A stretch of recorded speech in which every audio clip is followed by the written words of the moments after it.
Ողջունում եմ բոլորին, իմ շատ սիրելի հետևորդներ, ինչպե՞ս եք։ Տոնական բաղադրատոմսերը շարունակում ենք, այսօր հալվա ենք պատրաստելու, տոնական հալվա, իմ սեղանից երբեք մեր ավանդական հալվան չի պակասում։ Լինում են չէ դեպքեր, որ մենք ինչքան էլ համեղ խմորեղեններ ենք պատրաստում, ինչքան էլ համեղ ուտեստներ ենք պատրաստում, որովհետև վերջին տարիներին բաղադրատոմսերը շատացել են, ավելի հետաքրքիր բաղադրատոմսեր կան, բայց երբ որ տոներն են մոտենում ամանորը, մենք մեր հին ավանդույթները չենք մոռանում, դա շատ կարևոր է։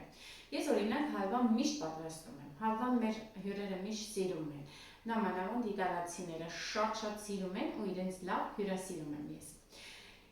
Ինչ է անհրաժեշտ լինելու, ընդամենը 3 բաղադրիչ, շաքարավազ, ալյուր և յուղ կամ կարագ։ Պատրաստելու եմ յուղով, ռեդի յուղով եմ պատրաստելու սիրելիներս, անհրաժեշտ է լինելու 350 գրամ ալյուր, սովորաբար 200 գրամ շաքարավազ եմ ավելացնում, բայց տոնորերին 150 գրամ եմ ավելացնելու, որպեսզի շատ հագեցած համ չունենա, և նույն չափով 200 գրամ յուղ, տեսեք, ինչ հրաշք յուղ է, արտակարգ յուղ է, սիրելիներս, ռեդի յուղը արտադրվում է Եվրոպայում, անպայման ձեռք բերեք, պատրաստեք ձեր քաղցրեղենները և ձեր ամանորյա սեղանները զարդարեք համեղ ուտեստներով, սիրելիներ, խոլեստերին չի պարունակում և հիդրոգենացված նյութեր, ամենակարևորը չունի։ Դա ինձ համար կներեք, ես հիմա մեղվատառողջ եմ, ինչպես միշտ։ Սիրելիներ, հիմա ինչ ենք անում, ամենառաջինը յուղը հալեցնում ենք, ավելացնում ենք շաքարավազը շատ թույլ կրակին, որ ասում եմ թույլ, հավատացեք, որովհետև սրանք մանրուքներ են, որ պետք է հաշվի առնենք։ Կրակը պետք է թույլ լինի, որպեսզի շաքարավազը հանգիստ մարմանդ հալվի։ Հետո սկսում ենք ալյուրը բովելը։ Շատ սխալ է, որ շաքարավազը վերջում են ավելացնում։ Ինչ շատեր օրինակ հարցնում են, բա ես շուտ ավելացեցի, քարացավ, ոչ, եթե դուք մարմանդ կրակին, յուղի մեջ հանգիստ հալեցնեք, չի քարանա ու իր հատիկները չի զգացի ուտելուց։ Գնում ենք 200 գրամ յուղ, 150 գրամ շաքարավազ, 350 գրամ ալյուր, իսկ մնացածը արդեն իմ հետ պատրաստեք։ Հենց յուղը հալվում է, ավելացնում ենք շաքարավազը։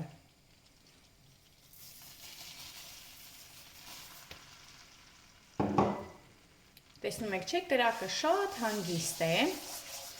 այսպես շաքարավազը խառնում ենք ու հիմա ավելացնում եմ ալյուրը։ Ինքը հանգիստ և ալյուրը կբովի, իսկ շաքարավազն էլ հանգիստ կհալվի։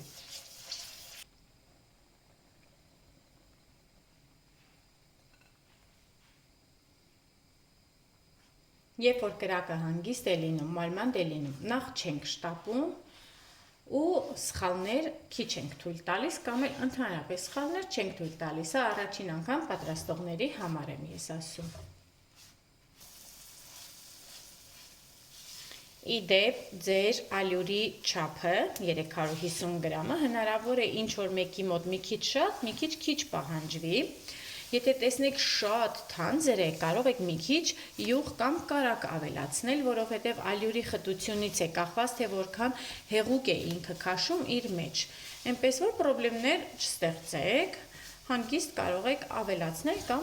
պակասեցնել, խնդիր չկա։ Տեսնում եք ինչ հանգիստ ես հիմա առանց շտապելու բովում եմ։ Սա շատ կարևոր է սիրելիներ, որովհետև եթե շտապեք,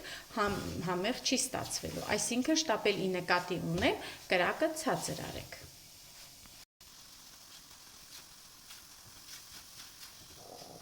Այ տեսեք, գույնը կամաց փոխվում է։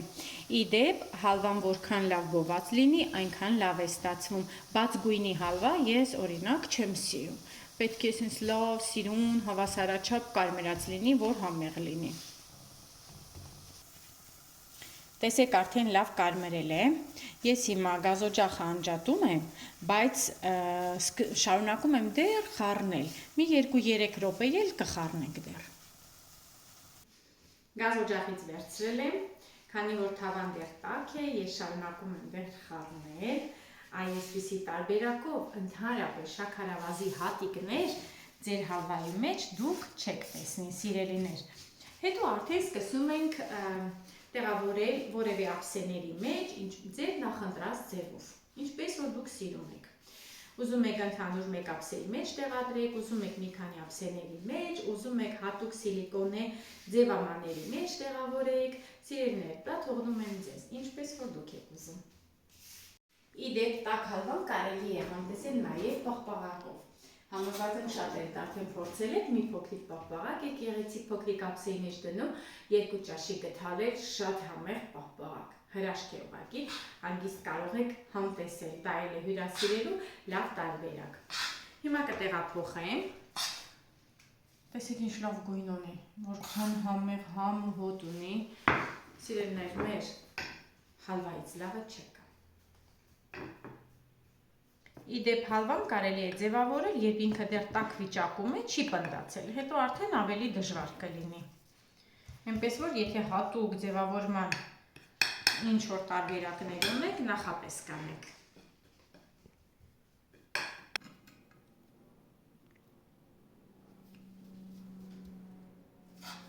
Մի քանի հատ էլ այսպես ձևավոր ենք պատրաստում։ Սեղանին շատ գեղեցիկ է լինում։ Մի քիչ լցնեմ, հետո կավելացնեմ արդեն մնացածներին։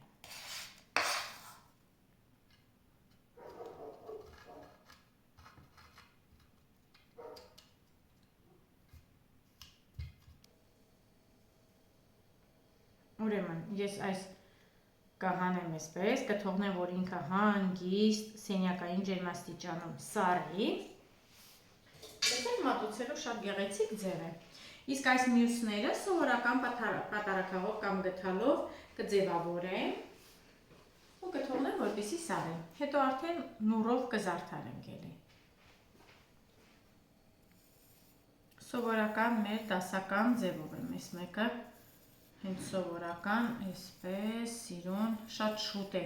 պնդանում, փչացրեցի, բայց ոչինչ, հետո արդեն ավելի սիրուն կզարդարենք։ Վերջ սիրելիներս, ասում եմ մի փոքրիկ հովանա, որպեսզի կարողանանք կտրենք ու շարունակենք մեր ձևավորումը։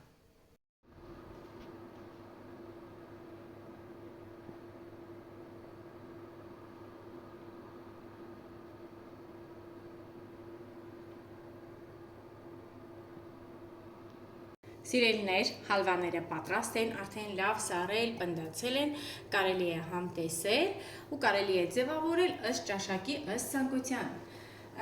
Քանի որ ես հալվան առանց ձևավորելու եմ սիրում, հենց մեր ավանդական ձևով, որովհետև մեր տատերն ու պապերը այդ ավանդական ձևով են համտեսել, չեմ սիրում, երբ որ ավանդական ուտեստները մոդեռնացվում են, այսինքն ժամանակակից են դարձվում, ժամանակակից ավելի շատ համեղ ու ավելի լավ բաղադրատոմսեր կան, իսկ մեր ավանդական եկեք պահենք ավանդական, այսինքն վանիլին չավելացնել, ինչ-որ մեղր չավելացնել, ինչպես որ պատրաստել են մեր հին տատիկներն ու պապիկները մեր հին ժամանակներում, եկեք այդպես էլ պահենք, դեռ նուրը մեր նուրն է, ես դիտավորյալ եմ, միշտ նուր օգտագործում։ Դե ինձ սիրելիներս հաջողություն, հիմա կհամտեսենք, ասեմ համ ինչպիսին է, բարի տոներ բոլորիս, սիրում եմ բոլորից, կհանդիպենք հաջորդ տեսանյութին։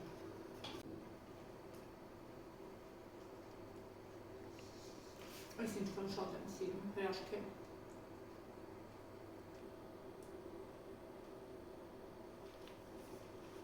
Վայ, ես ինչքան համեղ է, հրաշք է։